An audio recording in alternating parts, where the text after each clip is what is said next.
اللہم صلی علی محمد و علی آل محمد۔ بسم اللہ الرحمن الرحیم۔ ناظرین کرام، ذکر خدا یوٹیوب چینل پر ایک دفعہ پھر ایک نئی ویڈیو کے ساتھ آپ کی خدمت میں حاضر ہوں۔ آج کی اس ویڈیو میں ہم نے یہ جاننا ہے کہ شہادت کیا ہے اور قربانی کسے کہتے ہیں۔ اللہ تبارک و تعالیٰ کا مومن بندہ کون ہے؟ کربلا کا میدان کیا سوال کرتا ہے؟ کربلا میں امام حسین کی شہادت کا مقصد کیا تھا؟ اور پیغام سجدہ اور سجدے کی محبت کسے کہتے ہیں؟ ان تمام باتوں کو لے کر آج انشاءاللہ اس ویڈیو کے درمیان ڈسکس کریں گے۔ آپ تمام بہن بھائیوں سے درخواست کرتی ہوں کہ ویڈیو کو آخر تک ضرور دیکھیے گا تاکہ اللہ تبارک و تعالی ہمیں علم دین سیکھنے کی توفیق عطا فرمائے۔ چینل پر اگر نئے ہیں تو چینل کو سبسکرائب کر لیں، ویڈیو کو لائک اور شیئر کرنا نہ بھولیے گا تاکہ اللہ تبارک و تعالی اس کام کو ہمارے لیے صدقہ جاریہ بنا دے۔ آئیے شروع کرتے ہیں اپنی ویڈیو کو۔ جس دور پہ نازاں تھی دنیا، جس دور پہ نازاں تھی دنیا، اب ہم وہ زمانہ بھول چکے۔ اوروں کو جگانا یاد رہا، خود ہوش میں آنا بھول چکے۔ منہ تو دیکھا آئینے میں، پر داغ نہ دیکھے سینے میں۔ دل ایسا لگایا جینے میں، مرنے کو مسلمان بھول چکے۔ اللہ تبارک و تعالی ہمیں ان تمام حالات و واقعات کو جاننے کے بعد اپنا محاسبہ کرنے والا دل اور ضمیر عطا فرمائے۔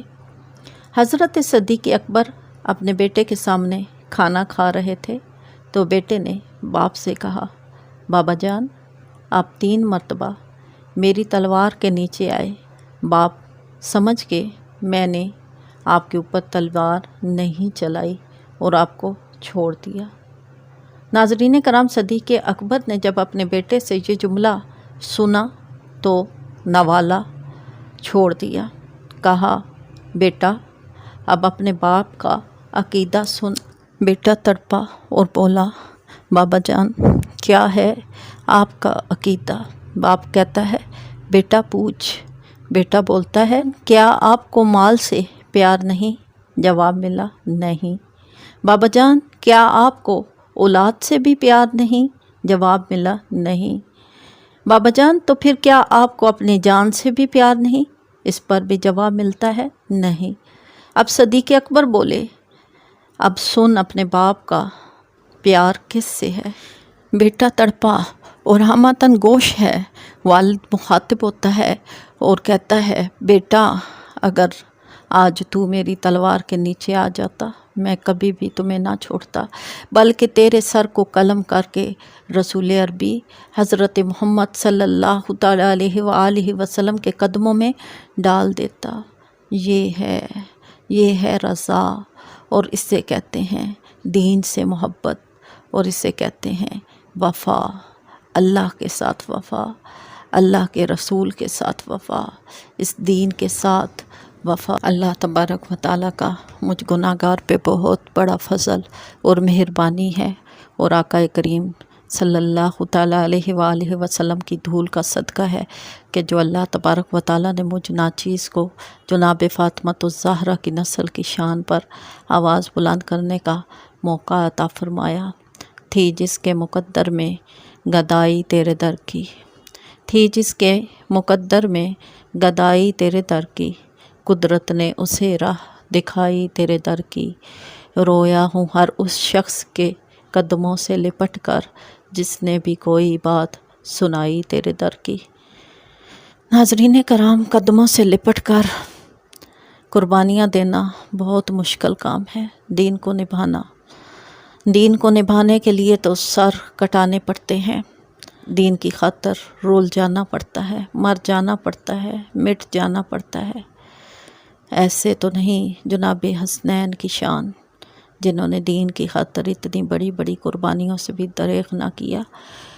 وہ جنت کے سردار، اور وہ جنت کی سردار بی بی فاطمہ کے لال، وہ فاطمۃ الزہرا۔ کون فاطمۃ الزہرا؟ جن کو جنت کا سردار کہا گیا وہ فاطمۃ الزہرا۔ کون فاطمۃ الزہرا؟ حضور کریم صلی اللہ تعالیٰ علیہ وآلہ وسلم کی لخت جگر، آپ کی آل فاطمۃ الزہرا، دین کی وارث فاطمۃ الزہرا، وہ فاطمۃ الزہرا کہ جس کے استقبال میں محمد عربی کھڑے ہوئے ہیں، وہ فاطمۃ الزہرا کہ جن کی شان کے بارے میں عائشہ صدیقہ سے پوچھا گیا کہ اے عائشہ صدیقہ بتا تیری کیا خواہش تھی؟ حضرت عائشہ صدیقہ فرماتی ہیں کہ میری یہ خواہش تھی میں عائشہ نہ ہوتی۔ حضرت عائشہ کون ہے؟ وہ عائشہ جو رسول کریم صلی اللہ تعالیٰ علیہ وآلہ وسلم کی پیاری زوجہ، ان کی بیلوڈ وائف، ان کی محبوبہ، وہ جس کی شان میں سورۃ نور میں 14 آیات اتاری گئیں، وہ عائشہ جو مسواک چبا کر نبی کریم صلی اللہ تعالیٰ علیہ وآلہ وسلم کے منہ میں رکھتی ہے، جن کی گود میں نبی کریم صلی اللہ تعالیٰ علیہ وآلہ وسلم دنیا سے رخصت ہوئے، یہ شان والی عائشہ کہتی ہیں، فرماتی ہیں کہ میں عائشہ نہ ہوتی، اللہ مجھے فاطمہ کے سر کا ایک بال بنا دیتا۔ سبحان اللہ، کتنی پیاری شان ہے جناب فاطمۃ الزہرا کی۔ اور پھر اس شان والی کی اولاد بھی تو شان والی ہے کہ جو اپنے دین کے لیے سر تو کٹوا سکتی ہے مگر کسی بھی طرح اصول کے ساتھ بربریت کے سامنے گردن نہیں جھکا سکتی۔ جناب حسین نے دنیا کے سامنے یہ پیغام اور کربلا کی ریت پر یہ تاریخ لکھی ہے کہ یہ سر کٹ سکتا ہے مگر ظلم اور بربریت اور گمراہی کے آگے جھک نہیں سکتا۔ جب شہادت کے بعد جناب امام حسین کی قمیض اٹھائی گئی تو 113 زخم وہاں تیروں کے تھے جو سوراخ بن کر نکلے تھے، 33 زخم نیزوں کے تھے اور 37 کٹ تلواروں کے تھے۔ اتنے زخم کھا کر بھی جب پیشانی سجدے میں رکھی، آخری لفظ زبان پر کیا تھے؟ مالک میں تیری تقدیر پہ راضی ہوں، زخم کھا کر بھی مسکرا رہا ہوں، اے اللہ حسین تیری رضا پہ راضی ہے۔ آواز آ رہی تھی اس پیاسے شیر پر خدا کو ناز ہے، اپنے اس نواسے پر محمد مصطفیٰ کو ناز ہے۔ اوروں نے بھی سجدہ کیا، اوروں نے بھی سجدہ کیا مگر اس کا عجب انداز ہے، اس نے وہ سجدہ کیا جس پر خدا کو ناز ہے۔ اے حسین ابن علی تم پر سلام، اے نازش محمد تم پر سلام۔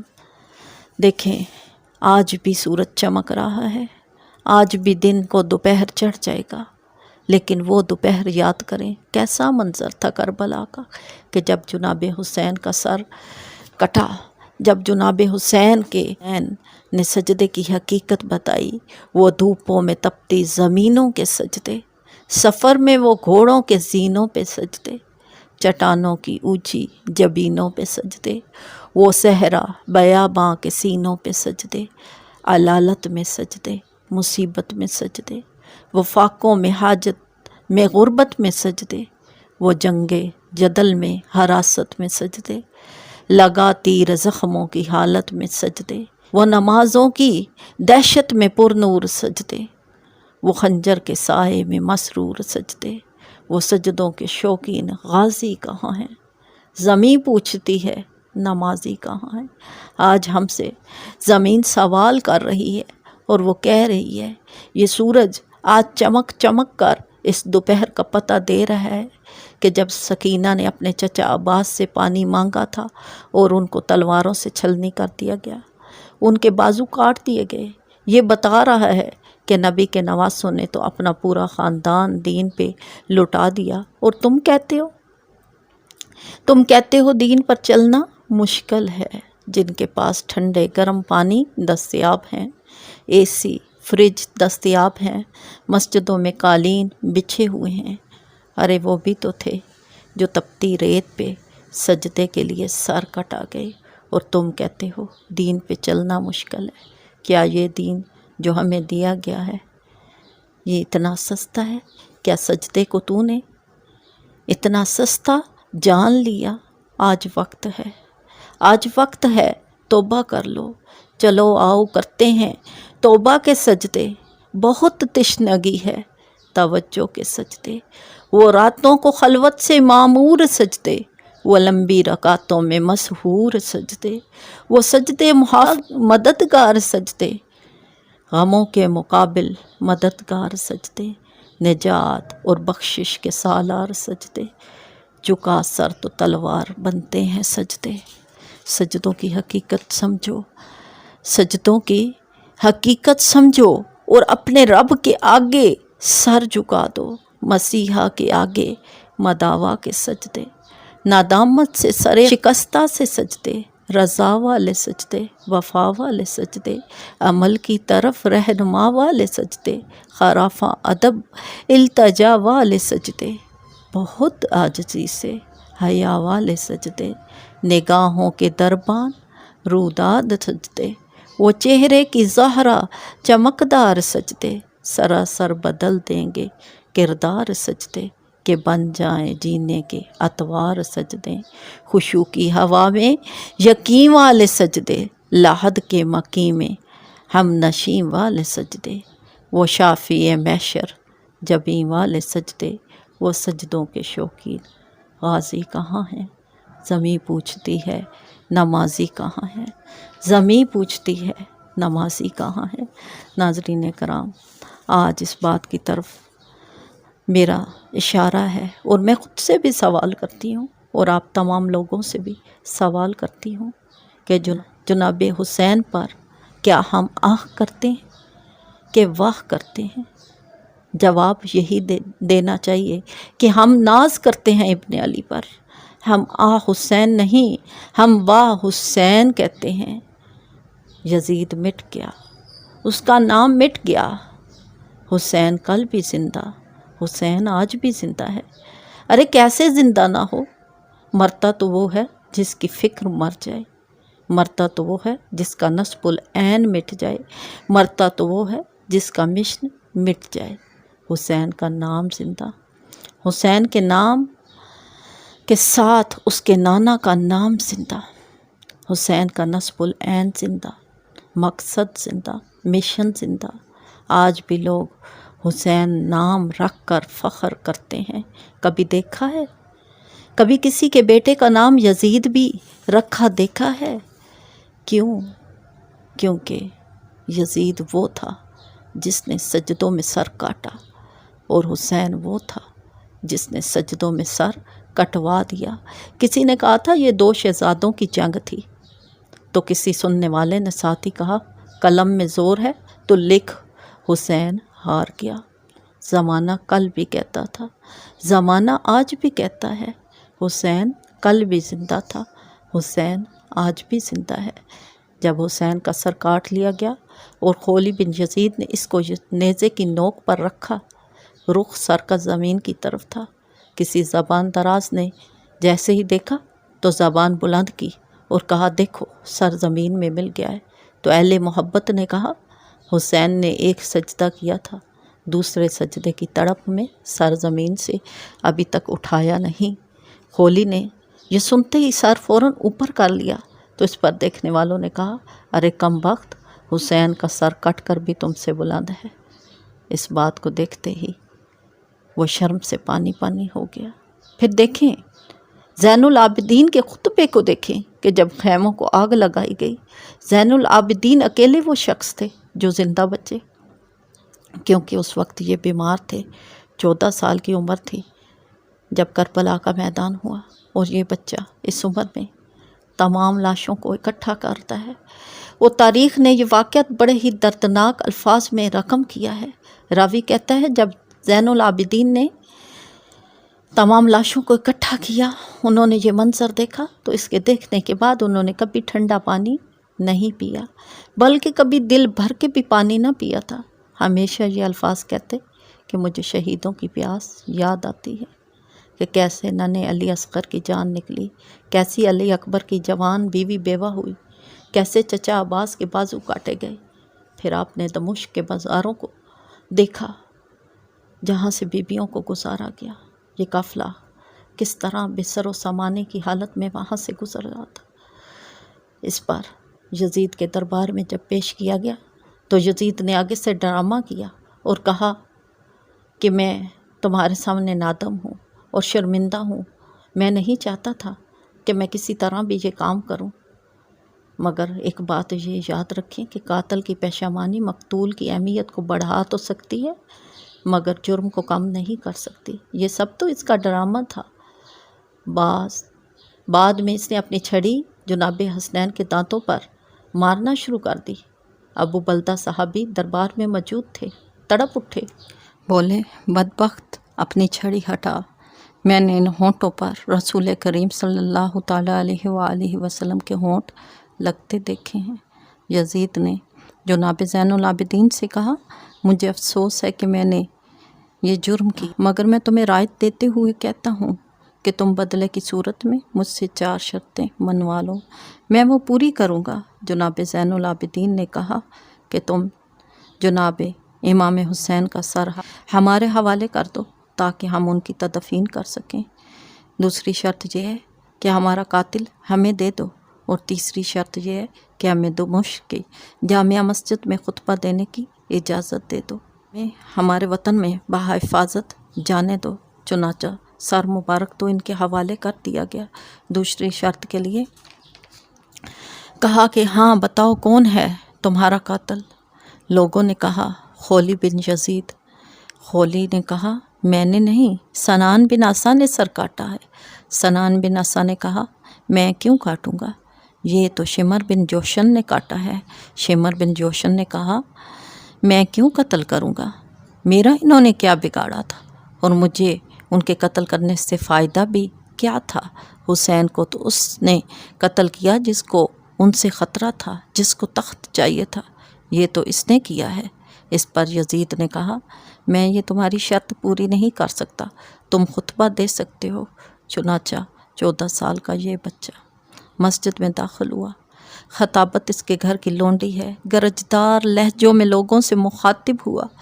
زمین و آسمان اس کے خطبے سے رو رہے ہیں، لوگوں کی سسکیاں ایسی ہیں کہ آسمان گونج رہا ہے۔ اور جب آپ نے اہل بیت کی فضائل بیان کیے کہ ہم وہ سعادات کرام ہیں تو کیا شان ہوئی ہوگی، کیا احترام ہوا ہوگا۔ لوگوں نے خطبہ سنا اور سسکیوں سے جیسے ہی سارا کا سارا ماحول غموار و سودگار ہوا تو یزید کو یہ لگا کہ اب ابھی کے ابھی لوگ اٹھیں گے اور مجھے قتل کر دیں گے، لہٰذا اس نے فوراً ہی اذان کا حکم دیا اور فوراً کہا کہ اذان دو۔ مؤذن نے جیسے ہی کہا اللہ اکبر، جناب زین العابدین نے کہا بے شک اللہ بہت بڑا ہے، میں گواہی دیتا ہوں کہ اللہ بہت بڑا ہے۔ جب مؤذن نے کہا اشہد اللہ الہ الا اللہ، آپ نے فوراً کھڑے ہو کے کہا میں گواہی دیتا ہوں اور ہم نے یہ گواہی اپنے خون سے دی ہے کہ اللہ کے سوا کوئی عبادت کے لائق نہیں۔ اور پھر اشہد ان محمد رسول اللہ پڑھا گیا۔